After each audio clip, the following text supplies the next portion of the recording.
What's up, New York? Thanks for coming out today. Who's got the first question? I'd like to start with John Jones. John, for a lot of your career, people have been talking about you fighting in New York, Madison Square Garden. To finally be here, days away from doing it, what does the emotions feel like right now? Oh, it just feels great. What's up, New York? How we doing? How we doing, New York? Let's hear you. Woo!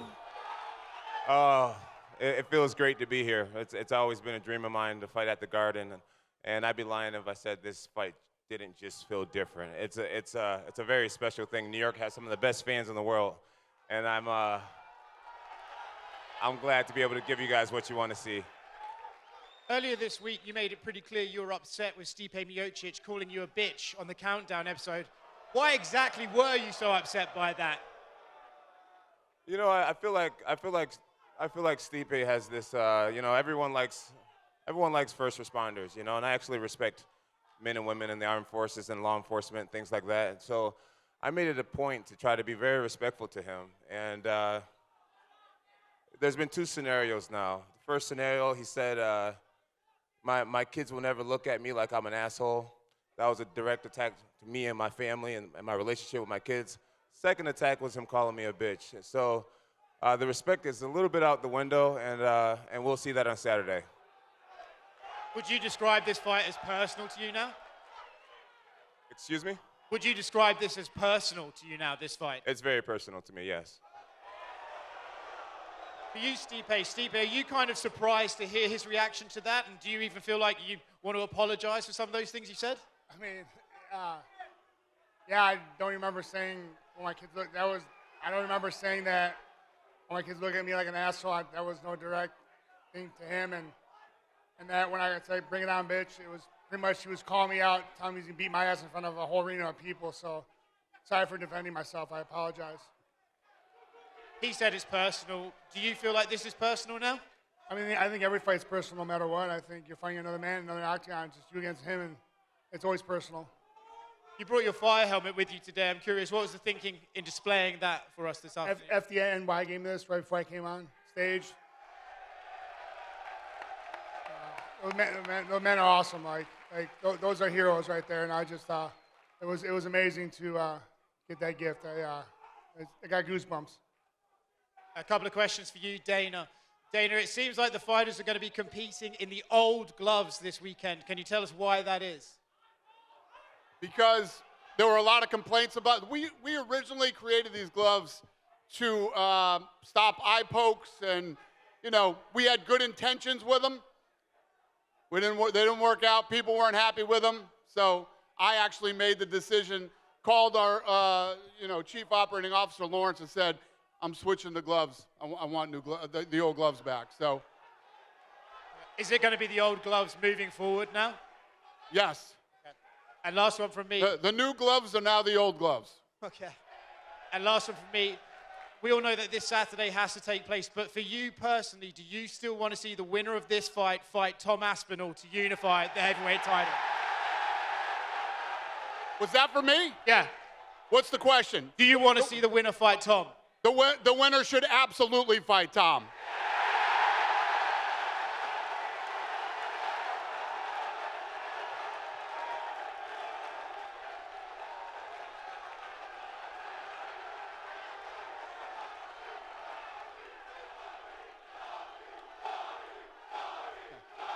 Who's got the next question?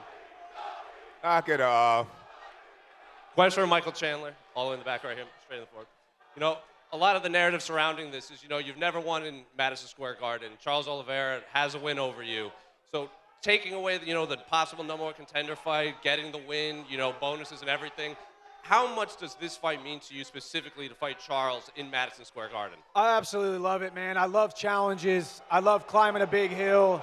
I have shed blood in Madison Garden twice.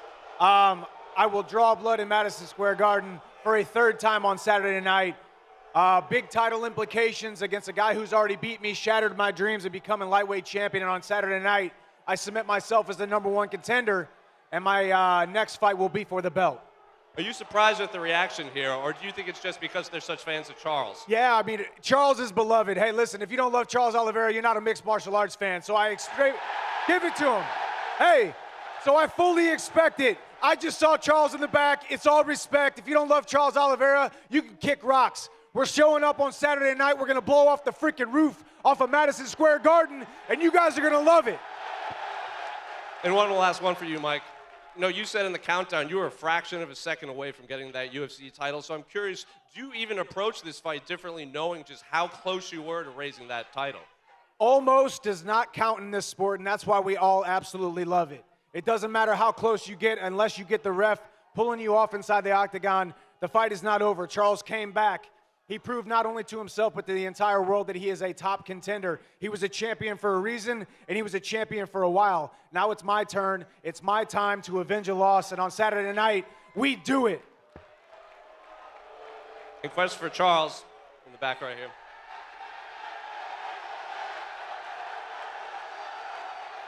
Obviously a massive support here in New York, so I'll just, give you the floor. Is there anything you want to say to the fans here in New York?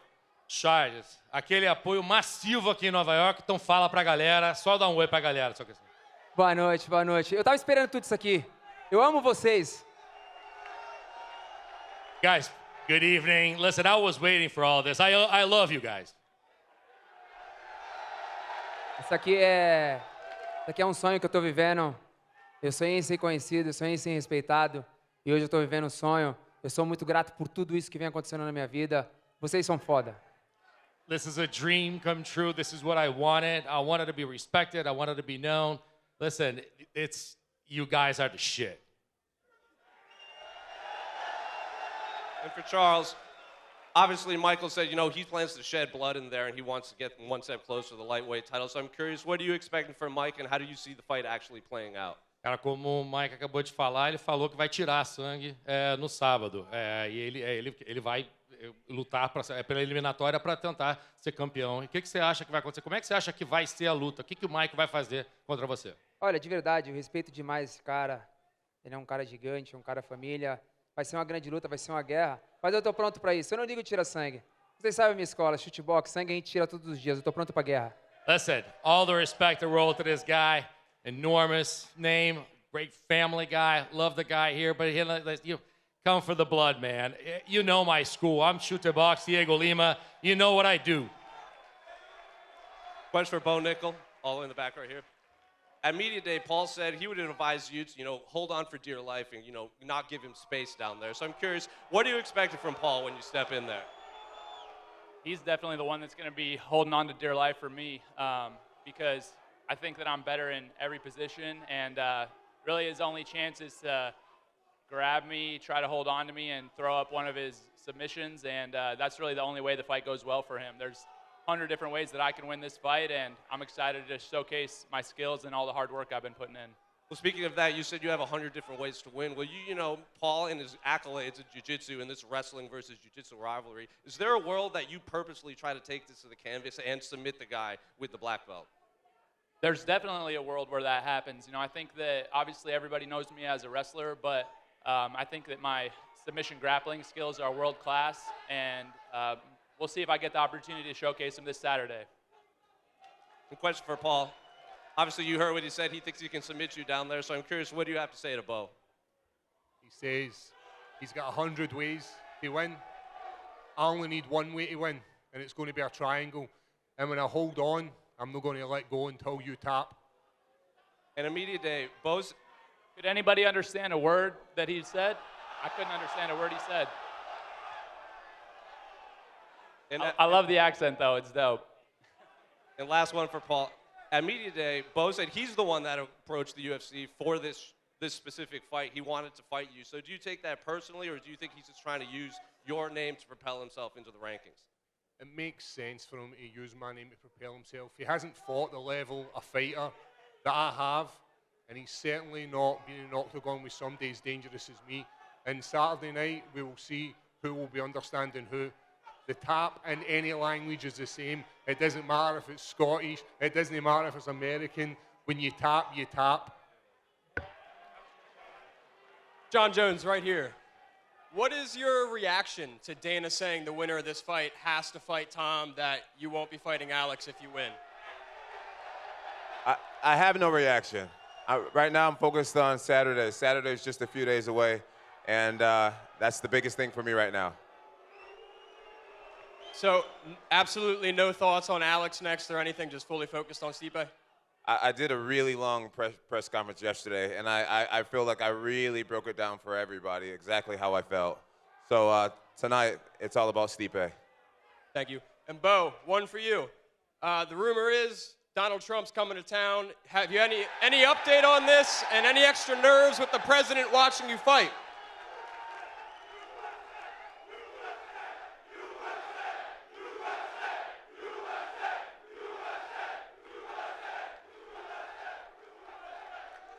No comment, but I will say Saturday is going to be very, very special, for sure.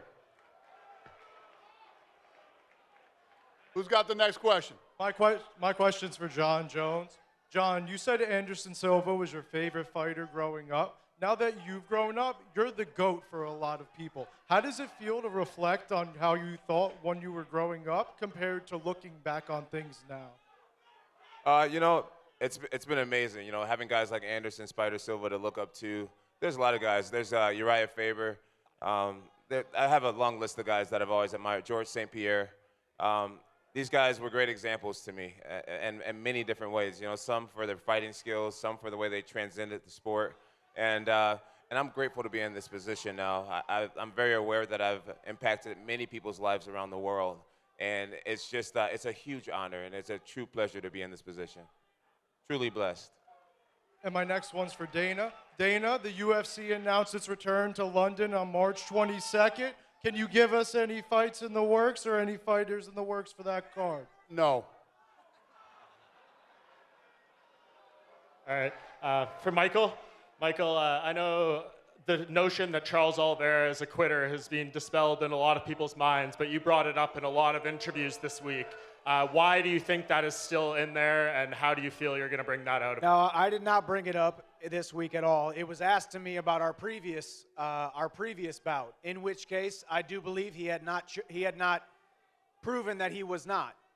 Since then, I have completely recounted that. Charles is a champion for a reason. He's come back in a lot of fights. Also, I did say every single person on the planet has a little bit of quitter in them. We've all got a little bit of quitter in us. It's just got to take the right time, the right amount of pressure. So hopefully we'll see it.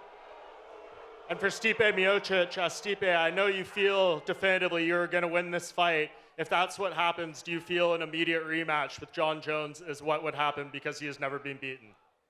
I mean, yeah, but right now I'm worried about Saturday. So, yeah, once I get it done, yeah, we'll talk.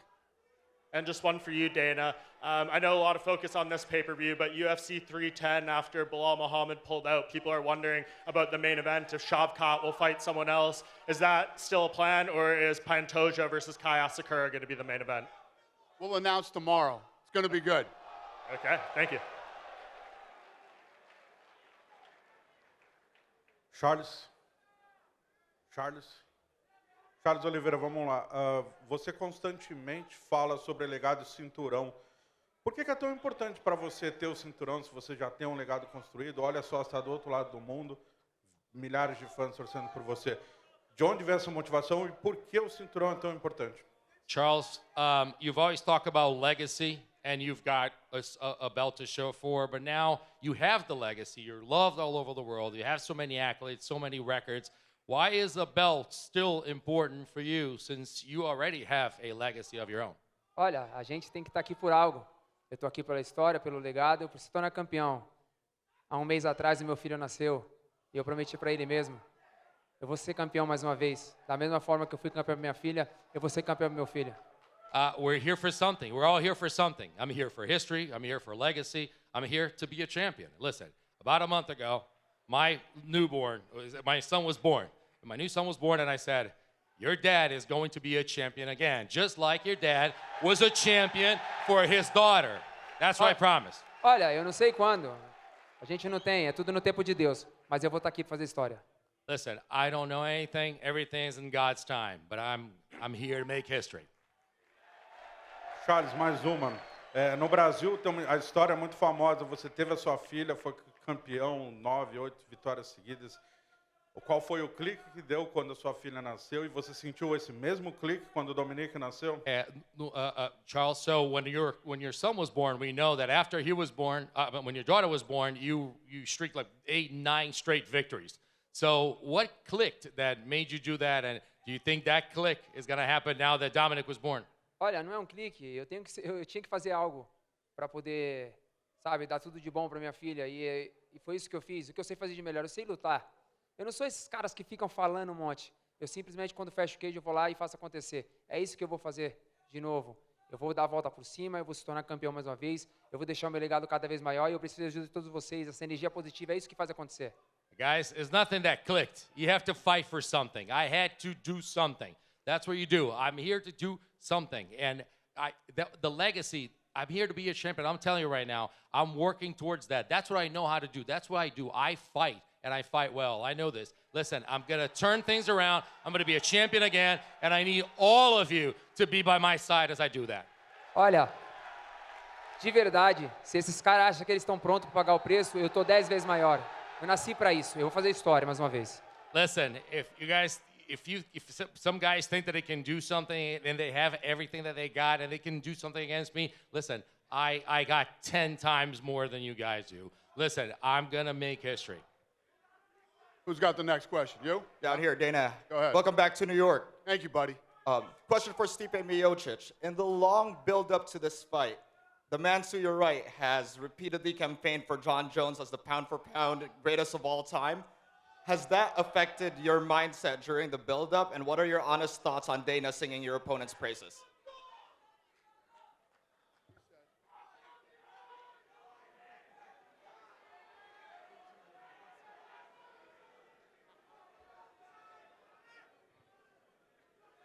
I mean, nothing new. I mean, John's done well. I mean, he's pound for pound. He's the best. You know, they call him the GOAT, and it is what it is. Nothing new to me. And listen, I train just as hard as anyone else. John, do you have any reactions to the praises that Dana's been saying for you back and forth during the build-up? I'm really grateful. I'm really grateful for the compliment. I've been here for a long time. I've beat generations of fighters, and I believe Dana knows what he's talking about. So I'm grateful for it, and I try to live up to it with every performance. Just a quick one for Michael Chandler as well. Earlier this week, you talked about how you were looking forward to fighting at 170. When you think about that division, which matchup intrigues you the most? I'm not really thinking about 170 right now. Unfortunately, I'm under 170 as we speak. So Saturday night, we fight at 155. We cement ourselves as the #1 contender, and I win that belt in 2025. There's a lot of fun matchups up there. I'm a big lightweight. I enjoyed the camp for 170, but right now, we're focused on 155 and that 155 lightweight title. Thank you. You next, sir? Go ahead. Absolutely. Thank you. Question for Jon Jones. John, you've just heard the reaction from the crowd and Dana's reaction of what they expect next in the heavyweight division.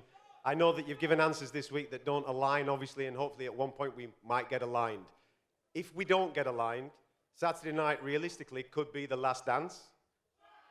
So with that in question, and it is the last time that we see you inside the UFC octagon, how do you want these good people to remember your time in the UFC? That's a great question. Thanks for asking it. I want to be remembered as a guy who came, saw, and conquered. Simple as that. Thank you. Go ahead. A question for Michael Chandler. Michael, Conor McGregor will most likely be watching on Saturday. Do you want to use this performance to send a message to Conor? I've got absolutely no message for Conor McGregor. I'm 100% focused on Charles Oliveira. Conor McGregor can't get his house in order long enough to figure out how to string together a training camp to show up to the UFC octagon and do what guys like I and Charles Oliveira do multiple times a year. So he can enjoy it from wherever he's enjoying it from. We'll keep the octagon warm while he's out. Another one for Jon Jones. John, DC recently came out and said you and him will most likely never be on good terms. Since he may be calling your last fight, do you ever want to bury the hatchet with DC? Yeah, I love to bury the hatchet with DC. You know, literally every time I see him, I try to give him a smile. I try to give him a handshake. And I don't think I just recently found out he doesn't like that very much. So I think I'll just give him a little friendly wave from a distance from now on. That's all over for me a long time ago. I'm sure there's a lot of guys, a lot of former opponents that really don't like me, and that's a part of doing what I do. And last one for Dana, just to clarify your opinion on this for the fans at Madison Square Garden. Who is the pound-for-pound #1 in the UFC, and who is the greatest of all time? Listen, it is my belief that as long as this guy is active, he's the best. He's the pound-for-pound best in the world, and he's the greatest of all time. Thank you.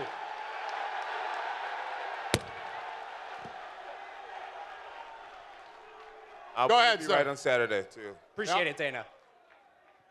Questions for Stipe.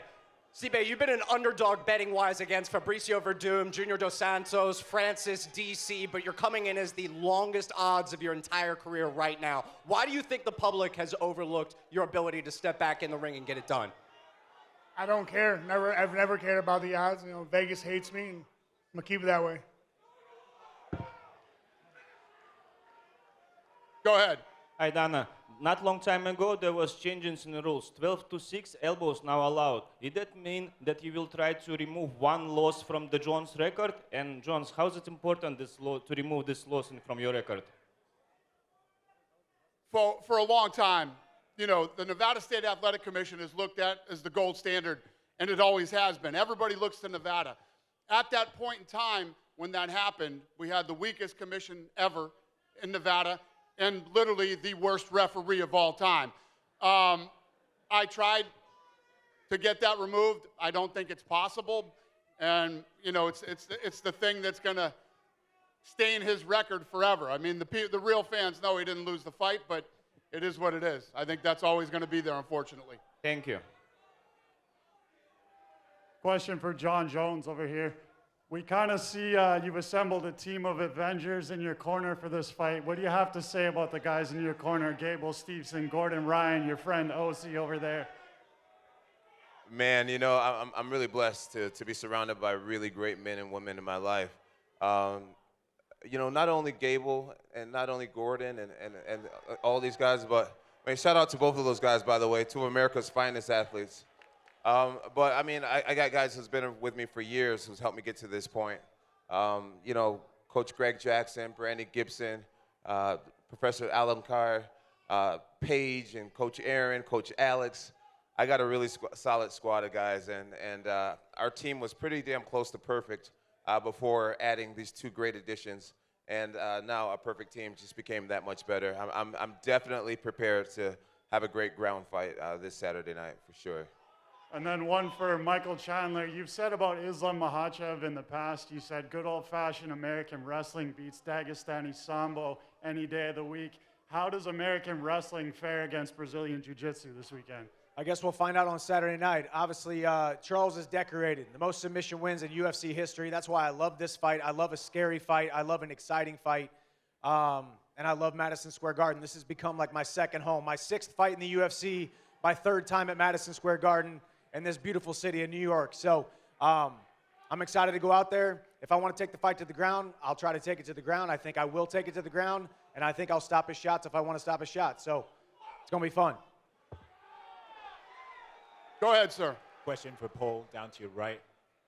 When you make the walk to the octagon on Saturday night, you're going to be the first Scottish mixed martial artist to actually compete in Madison Square Garden. I know Stevie Ray fought at the theater, but you'll be fighting actually in the arena. How much of an honor is it for you to be following in the footsteps of the late, great Ken Buchanan? Anywhere you fight in the world with the UFC behind your back is an honor, but to walk out in MSG, the noise in this room alone, never mind come Saturday night, is incredible. What's going to be more special is that noise after I get that submission victory in the 15 minutes. It's going to be immense within MSG, and I cannot wait.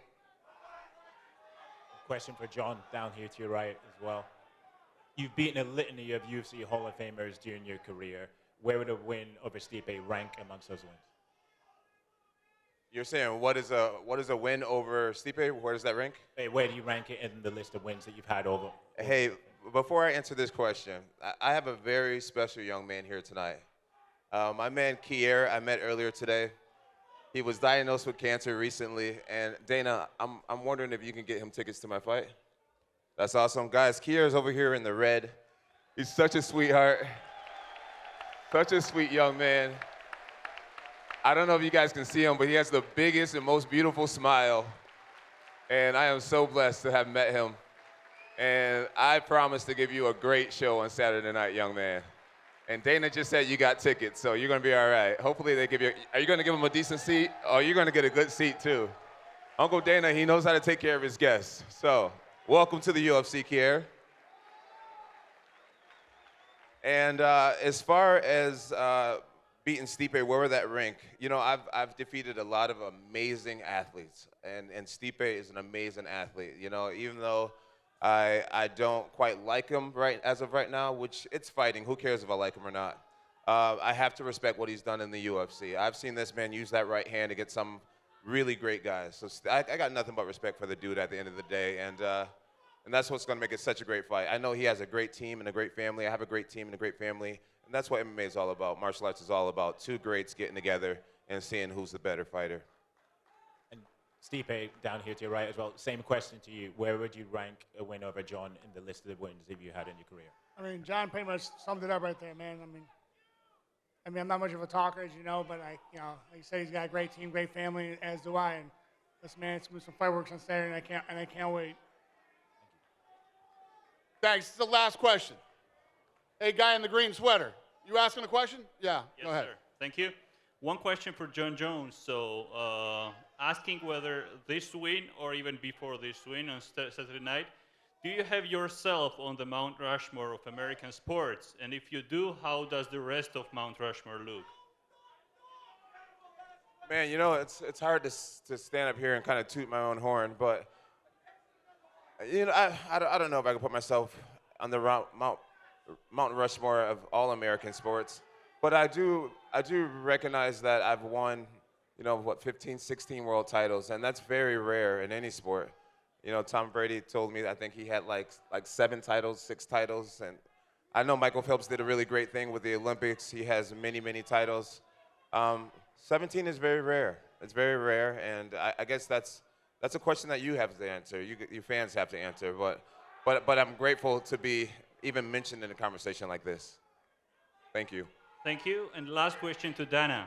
Dana, I'm coming from Georgia, and Georgia right now has 2 champions in the UFC. So I think this question is coming from every single Georgian UFC enjoyer right now. Will we ever, in the upcoming future, see a UFC event in Georgia? Thank you. Yes, sir. We will. Yes. We want to go everywhere. So, you good? I just wanted to say thank you, and I'm looking forward to seeing you there. Thank you. Thank you, sir. So, we're going to rip this apart. We're going to square these guys off. I just wanted to say one thing. I don't remember how many years ago it was, but we couldn't get into New York City, and now we're 7 of the top 10 all-time gates at the baddest arena in the world. Thank you, New York. Thank you, Joel, and thank you, Madison Square Garden.